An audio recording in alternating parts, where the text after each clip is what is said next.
Nos estamos acercando al día 140, damas y caballeros, desde que atacamos Irán por primera vez. Por supuesto, no son los 20 años que estuvimos atascados en Afganistán, ni siquiera los 8 años en Vietnam, pero siendo honestos, no planeábamos quedarnos tanto tiempo. Así que 140 días son aproximadamente 139 días más de lo que nos hubiera gustado. Entonces, ¿qué pasó? Que salió mal. ¿Y ahora qué? ¿Se puede arreglar esto? Y probablemente la pregunta más importante, ¿se puede arreglar a tiempo? Entonces hay que entender qué significa a tiempo, ¿verdad? ¿De qué sirve una cuchara a la hora de comer si para entonces ya no le sirve a nadie? Tal vez sí exista un momento así. Y de inmediato quiero decirles que en lo que está pasando ahora hay un detalle curioso y sorprendente. Les va a abrir los ojos sobre las personas en general y sobre los líderes iraníes, tanto militares como civiles en particular. Les prometo que les va a gustar mucho. Entonces, el 28 de febrero de este año, naturalmente, comenzamos y llevamos a cabo 40 días de bombardeos reales, seguidos de 100 días de negociaciones intercaladas con intercambios de ataques. Por supuesto, ojo por ojo, con misiles, drones y todo eso, pero en su mayoría estuvimos negociando. ¿Es correcto negociar? Sí, es correcto.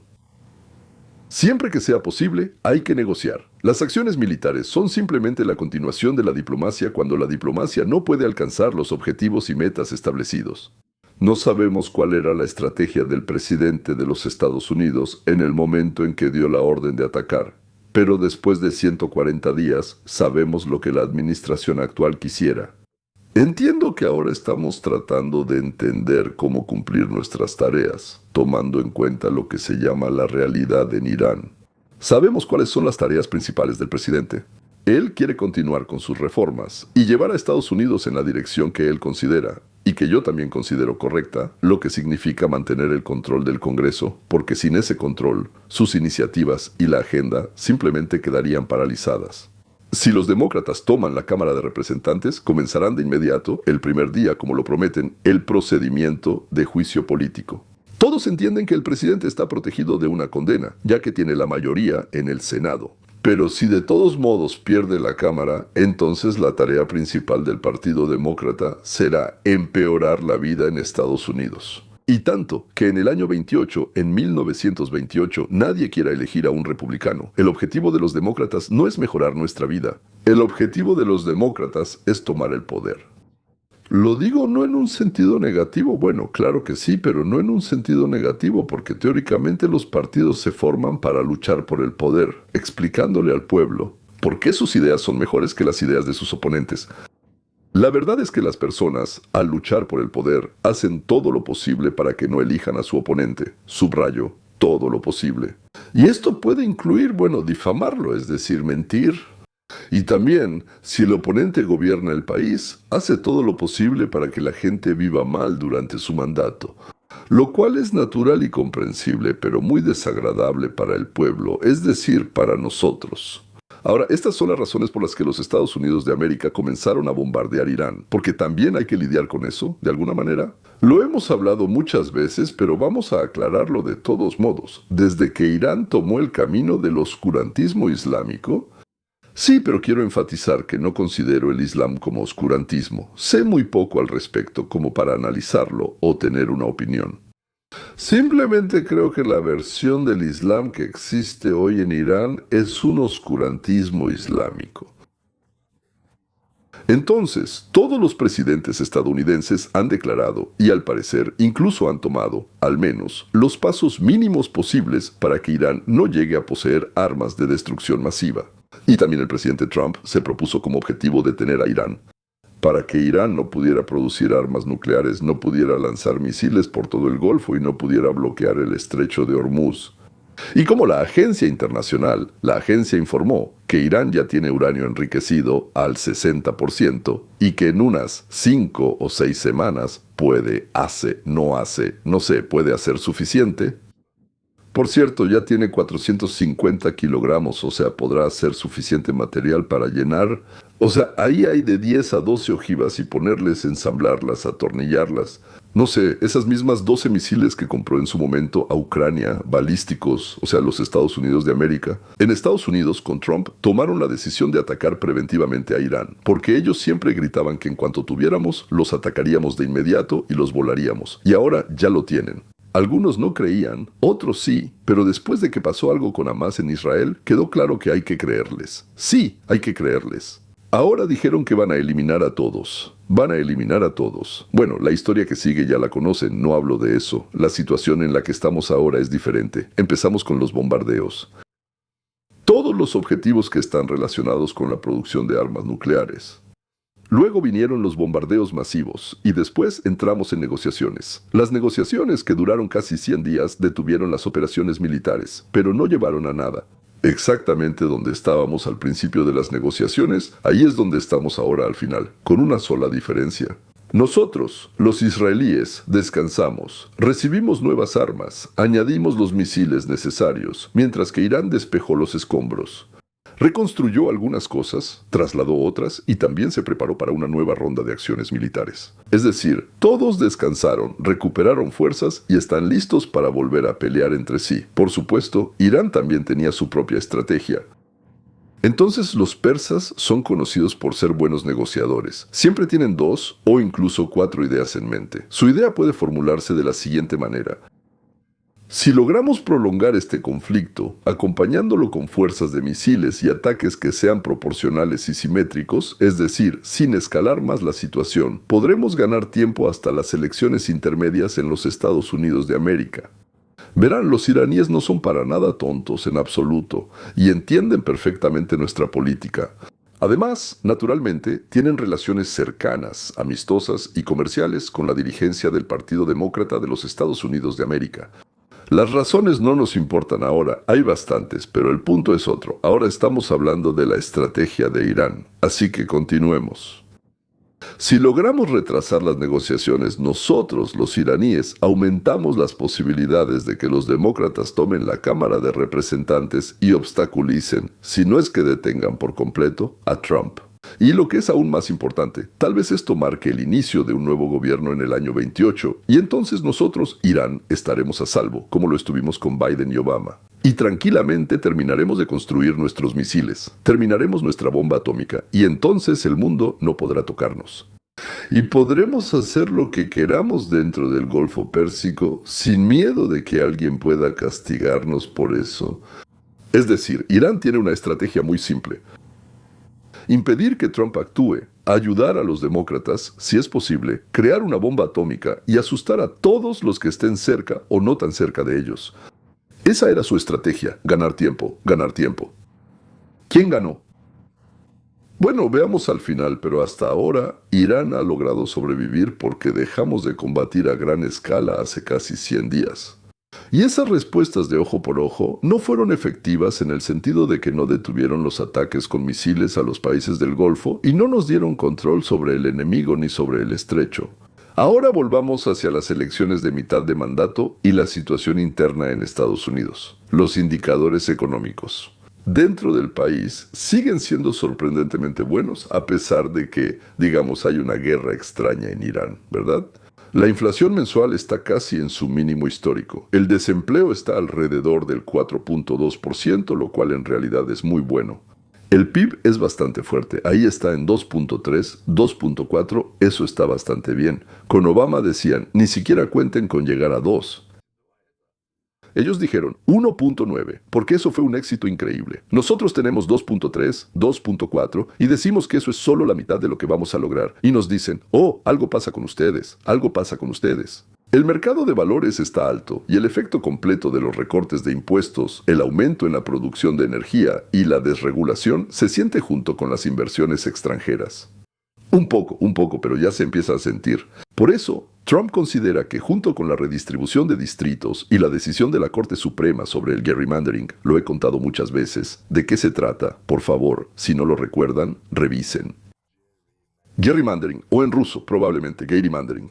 Él, Trump, los republicanos, pueden tener la oportunidad de romper la tendencia histórica según la cual 39 de las últimas 40 elecciones de mitad de mandato las ganó el partido que no está en el poder, es decir, que no está en la Casa Blanca, el que perdió la Casa Blanca en las elecciones presidenciales. Todo el tiempo les decía que eran 23 de las últimas 25, pero luego me puse a revisar varias enciclopedias y demás. Y resultó que hubo 41 elecciones de mitad de mandato, o sea, las que estaban registradas con toda la información y demás. Y en 39 de ellas ganaba el partido que acababa de perder la presidencia. Así que Trump todavía cree que tiene una oportunidad y todavía quiere terminar la operación y regresar a casa. Y los iraníes lo entienden. Algunos críticos de la derecha dicen que estamos atacando los muelles y la pequeña flota Mosquito, el combustible para misiles, ¿y por qué no lo hacíamos antes? Creo que la respuesta a eso es sencilla. No lo hacíamos antes porque estábamos en negociaciones. Porque cuando hay, aunque sea una oportunidad, un 1%, una entre 1.000.000, de todas formas hay que intentar aprovecharla. ¿Actuamos con moderación? ¿Actuamos de manera proporcional? Mirando hacia atrás, ¿por qué hicieron eso? Mirando hacia adelante, hay que hacerlo así siempre. No queríamos que los campos petroleros de Arabia Saudita, las instalaciones de gas en Qatar, ni las terminales en Bahrein explotaran y se incendiaran. Queríamos presionar a Irán hasta el final. No queríamos convertir esta guerra en el mayor conflicto regional que podría escalar prácticamente a una tercera guerra mundial. Bueno, tal vez todavía sin armas nucleares, pero en una tercera guerra mundial, porque China, increíblemente, depende del combustible que proviene de esa región. Si es necesario, enviará su flota. Por ahora, todo está ocurriendo de tal manera que China no tiene el deseo de enviar su flota allí. Es más probable que podamos derrotarla, creo yo, esa flota, sí. Pero por ahora, ni de un lado ni del otro, nadie tiene ganas de averiguar quién, como se dice, la tiene más larga. ¿Y ahora qué hacemos? Ahora me refiero a que, ahora cuando la diplomacia prácticamente se ha agotado, cuando, parece que ya casi todo, no sé, tal vez quede alguna oportunidad, pero ya es todo. Y cuando la diplomacia se agota, normalmente empiezan a hablar los cañones. Y normalmente suena fuerte. Y todos entienden que para lidiar con Irán ya no hay que actuar con moderación ni de manera proporcional, sino destruir todas sus capacidades militares. Eso significaría ataques a las fábricas, al complejo industrial que produce estos misiles. Parte está bajo tierra, por supuesto, pero parte también está en la superficie. Sus lanzadores, destruir sus campos donde almacenan los drones, no sé dónde los ensamblan. Limpiar el corredor cerca del estrecho de toda su defensa aérea, misiles, drones, de esos barcos pequeños, como una flota Mosquito, ¿verdad? Ellos los usan tanto para atacar petroleros como para minar el estrecho. Destruir todo eso en 1 o 2 semanas con ataques precisos a objetivos de doble uso. ¿Responderá Irán? Sí, lo hará. Por supuesto que lo hará. ¿A dónde atacará? Pues donde más duele. Ahí donde ustedes se imaginan que duele más, ahí es donde va a atacar, porque ellos tampoco son tontos. ¿Dónde duele más? No son barcos estadounidenses. Señores, ellos también van a disparar hacia este lado, así, solo para que vean que también disparamos a los barcos, ¿verdad? ¿Por qué? Porque los barcos saben defenderse bien y también saben responder bien. Pero si logran acertar una vez, imagínense cuánto van a gritar de alegría. No, ellos van a atacar la infraestructura de gas y petróleo de los países que están aliados con Estados Unidos. Son los países del Golfo Pérsico y bombardearlos haría que el precio del petróleo se dispare hacia los $200 por barril. Si Estados Unidos decide que no hay otra opción, entonces volverán a volar los B-2, atacarán la montaña Pico Ax, sellarán las áreas sospechosas de almacenar uranio enriquecido, golpearán los puentes y parte de los sistemas energéticos. ¿Y luego qué? Eso es lo que te preguntas. Cuando el humo de los incendios provocados por nuestros misiles y bombardeos se disipe. Y aquí es donde entramos en el terreno de la adivinación, sí, o de la predicción. Creo que después de bombardear durante 2 semanas más, y ya hemos empezado a hacerlo, como habrán notado, creo que hace 4 días, Estados Unidos anunciará que hemos cumplido nuestros objetivos en la región. Nos dirigiremos a nuestros aliados, tanto en la región como en la OTAN, y diremos, chicos, Irán ahora está básicamente neutralizado, ya no tiene aviación. Tienen 600 aviones de combate, bueno, de primera línea como se les llama, sí. Tienen misiles, tienen defensa antiaérea, tienen barcos. Pueden protegerse fácilmente a sí mismos, su petróleo, su gas y sus fertilizantes de un Irán considerablemente debilitado. Ustedes, los estados del Golfo Pérsico, así como los europeos, japoneses, surcoreanos y taiwaneses, no sé, son incontables. Todos ustedes quieren usar este estrecho. Nosotros en realidad no lo necesitamos. Bueno, no lo necesitamos para nada. Fuimos allí exclusivamente para retrasar a Irán unos 10 años en la fabricación de la bomba atómica, con la esperanza de que tal vez el régimen colapsara. No colapsó, pero hicimos todo lo que pudimos. Ahora tenemos muchos asuntos internos propios. En gran medida, hemos limpiado Irán de lo impuro.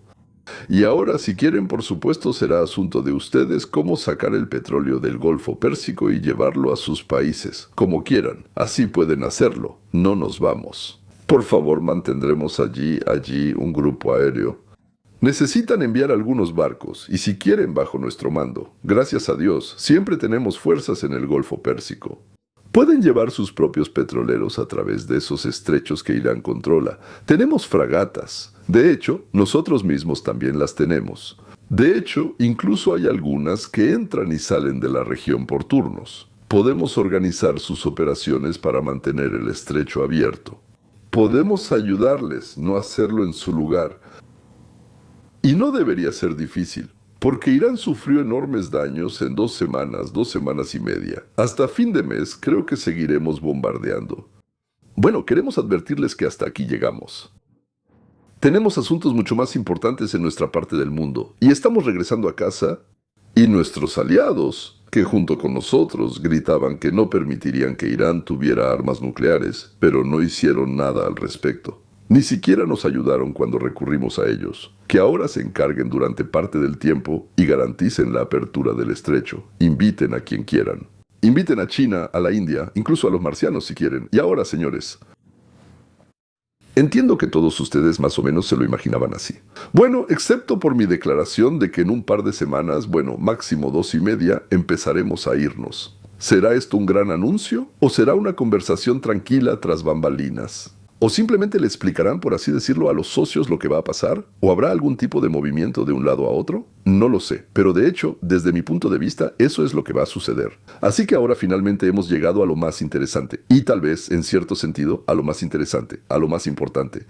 Ahora les voy a señalar algo que, desde el punto de vista de la psicología humana, explica de manera sorprendente el mayor misterio de lo que está ocurriendo ahora en Medio Oriente. Presten atención al misterio no resuelto de la lucha de Irán contra los invasores imperialistas y los sionistas. ¿Quiénes somos nosotros ahí? Tiburones, tal vez, o quizás tigres, no lo sé. Además, somos de papel. Irán casi todos los días presume de estar atacando, escuchen esto, Omán, Emiratos, Qatar, Arabia Saudita, Kuwait. ¿Quién más está ahí? Sí, los hutíes están enviando misiles a Arabia Saudita. Eso ya ha pasado, ¿verdad? O sea, todos son países musulmanes peleando contra otro país musulmán. Bueno, unos son sunitas, otros chiitas, pero eso es entre ellos. Es un asunto interno entre ellos. Irán está peleando contra otros países musulmanes, o sea, el lado musulmán persa contra los países musulmanes árabes, digamos así, ¿no? Irán también pelea, obviamente, contra Estados Unidos, eso está claro, ¿no? Disparando contra barcos de Estados Unidos, contra bases militares de Estados Unidos, amenaza con matar al presidente de Estados Unidos y de paso también amenaza con matar a un montón de ministros, senadores, periodistas, y no solo amenaza, por cierto. Y según los informes del FBI, Irán, o sea, Irán, eso lo dijo la CIA, y creo que también el FBI sí, está organizando intentos de asesinato contra el presidente. O sea, ya han descubierto 2 veces estos complots que intentaron organizar contra el presidente. Y ahora la pregunta, ¿a quién no atacan? ¿A qué país no están volando ahora los misiles de Irán? ¿Dónde no explotan bombas? ¿En el territorio de qué país Irán ni siquiera amenaza con organizar actos terroristas? ¿Ya lo adivinaste? Si no es el enemigo principal de Irán o el pequeño Satán. Bueno, para nosotros al pequeño Satán lo llamamos Israel o el Estado judío. Entonces, el mayor misterio de esta etapa del conflicto en Medio Oriente es que Irán dispara contra Bahrein, Kuwait, Arabia Saudita, Jordania, contra bases estadounidenses, contra barcos que pertenecen a Indonesia, y en general no dispara contra su principal enemigo. ¿No te parece extraño? ¿No te genera preguntas esto? A mí sí me genera preguntas. ¿Por qué Irán no ataca? Antes sí disparaba. ¿Por qué no ataca ahora? Y ahora empieza lo más interesante, damas y caballeros. Irán no ataca a Israel por una razón muy simple, porque Irán sabe dónde viven, con quién se ven, con quién fuman hachís, dónde tienen a sus amantes y en general qué traen entre manos. No solo todos los que dirigen las unidades, sino también aquellos que los reemplazarán si los que dirigen las unidades mueren. Y además, también a los que están detrás de ellos, los que los reemplazarán, a los que reemplazarán a los que dirigen las unidades. Israel sabe dónde viven todos ellos y todo lo que se puede saber. Él lo sabe todo sobre ellos, y ellos lo saben. Se lo contaron. Israel, en los últimos cuatro meses y medio, descansó, reabasteció sus reservas de municiones, obtuvo inteligencia de primer nivel, se infiltró en la Guardia Revolucionaria de Irán, o mejor dicho, se infiltró en el ejército. No solo lo saben e infiltraron, sino que también advirtieron a los muchachos. Si ustedes atacan a Israel, no de cualquier manera, sino específicamente contra objetivos civiles y energéticos, entonces de inmediato envuélvanse en sábanas blancas y vayan arrastrándose al cementerio por su propia iniciativa, porque si no, nosotros mismos tomaremos la iniciativa. Por eso ahora, por increíble que parezca, los iraníes prefieren atacar a otros países musulmanes al otro lado del Golfo. Y no meterse con su supuesto, el pequeño Satán, su enemigo más existencial, Israel. Así es como estos judíos inteligentes y molestos lograron una disuasión abrumadora, así se llama. A esto se le llama disuasión abrumadora y se basa en una característica muy concreta y muy psicológica del ser humano. La gente tiene miedo de morir. El liderazgo iraní acepta tranquilamente que mueran un par de millones de habitantes del país, sin problema. No les preocupa mucho la infraestructura, ni proveer agua o comida a la gente. Tampoco les importa que miles de barcos o 534 aviones sean destruidos. Todo lo que les importa es su propia vida. Es normal. No, es normal. Y también es normal demostrar que puede alcanzar a cualquiera de ellos, en cualquier momento y en cualquier lugar. Todos entienden que solo Israel puede hacer eso. Y ahora, habiendo dicho lo más importante que queríamos decirles, vamos a resumir. El resumen hasta este momento, porque mañana será otro momento. Por supuesto, todo cambiará y todo, o muchas cosas, serán diferentes. Donald Trump tiene, 2 semanas para atacar todos los objetivos militares restantes. Y luego ver si Irán está listo para capitular. Si no, atacar los objetivos de doble uso. Y luego creo que planea regresar a casa y concentrarse en la economía, dejando el problema del avance a los aliados. Y todo esto, pero con la salvedad de que si resulta que ellos, los iraníes, todavía tienen un programa nuclear, y creo que así será, podremos hacer lo que hicimos el verano pasado. Es decir, volar allá una vez más, o 2, o incluso 8 veces y bombardear. Y luego volver y bombardear de nuevo. Ya se ha demostrado que las armas rusas no pueden compararse ni detener las tecnologías occidentales que, son utilizadas y están en manos de Estados Unidos e Israel. En realidad, Rusia debería estar aterrorizada por esto. En Siria, las defensas antiaéreas rusas simplemente no detectaron los aviones israelíes. No vieron los aviones israelíes. En Venezuela, la defensa rusa simplemente no funcionó en absoluto. En Irán, el cielo resultó estar completamente abierto, como si las defensas antiaéreas compradas al Kremlin por una enorme cantidad de dinero simplemente no existieran. Simplemente no me imagino quién más compra o va a comprar armas rusas si está pensando en defenderse de aquellos que compran a los estadounidenses. Es como si un país tuviera resorteras y ondas, y el otro tuviera ametralladoras, lanzallamas, aviones y otros vehículos autopropulsados, o buses autopropulsados. Entonces, ¿resulta que el héroe sale con una resortera contra un obús? Damas y caballeros, con esto terminamos nuestra transmisión de hoy. Pero quiero pedirles que, sin falta, se pasen a ver el video que grabé hace algún tiempo. Y de repente se volvió increíblemente relevante. Para quienes no lo sepan, los socialistas democráticos de América acaban de publicar su programa de partido. No son exactamente un partido aparte, sino una facción dentro del partido. Pero aún así, publicaron algo que recuerda sorprendentemente al programa de un partido que alguna vez se llamó el Partido Obrero Socialista Alemán, conocido popularmente como nazi.